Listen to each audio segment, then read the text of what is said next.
അഞ്ചാമത്തേത് precious helper. Precious സ്തോത്രം, ഏറ്റവും വിലയേറിയ സഹായിയാണ്. യെശയ്യാ പ്രവചനം 41-ാം അധ്യായം 10 മുതലുള്ള വാക്യങ്ങൾ. നീ ഭയപ്പെടേണ്ട, ഞാൻ നിന്നോട് കൂടെയുണ്ട്. ഭ്രമിച്ചു നോക്കേണ്ട, ഞാൻ നിന്റെ ദൈവമാകുന്നു. ഞാൻ നിന്നെ ശക്തീകരിക്കും, ഞാൻ നിന്നെ സഹായിക്കും. എന്റെ നീതിയുള്ള വലങ്കൈ കൊണ്ട് ഞാൻ നിന്നെ താങ്ങും. ആരോടാ പറയണേ? എൻ്റെ ദാസനായ ഇസ്രായേൽ, ഞാൻ തെരഞ്ഞെടുത്ത യാക്കോബ്.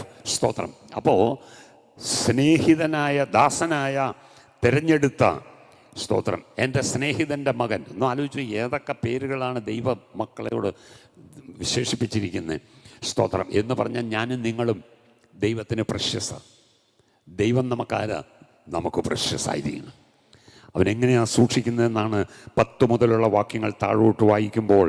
നിന്നോട് കോപിച്ചിരിക്കുന്ന എല്ലാവരും ലജ്ജിച്ച് അമ്പരന്ന് പോകും. സ്തോത്രം. നീ താഴോട്ട് വായിച്ചാൽ മതി. സ്തോത്രം. ഹല്ലേലൂയ. യഹോവയായ ഞാൻ നിന്റെ വലങ്കൈക്ക് പിടിച്ചിരിക്കുന്നു, നീ ഭയപ്പെടേണ്ട, ഞാൻ നിന്നെ സഹായിക്കും.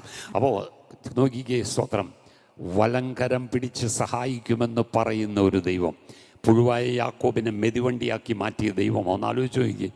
സ്തോത്രം. നാം സേവിക്കുന്ന ദൈവം അങ്ങനെയാണെങ്കിൽ പറ, സ്തോത്രം, ഈ സഹായം എത്ര വിലയേറിയതാണ്, സഹായിക്കുന്നവൻ എത്ര വിലയേറിയതാണ്. ഒരു പ്രഷ്യസ് ഹെൽപ്പർ നമുക്കുണ്ടല്ലോ. കരമുയർത്തിയൊന്ന് ദൈവത്തിന് സ്തോത്രം ചെയ്താട്ടെ.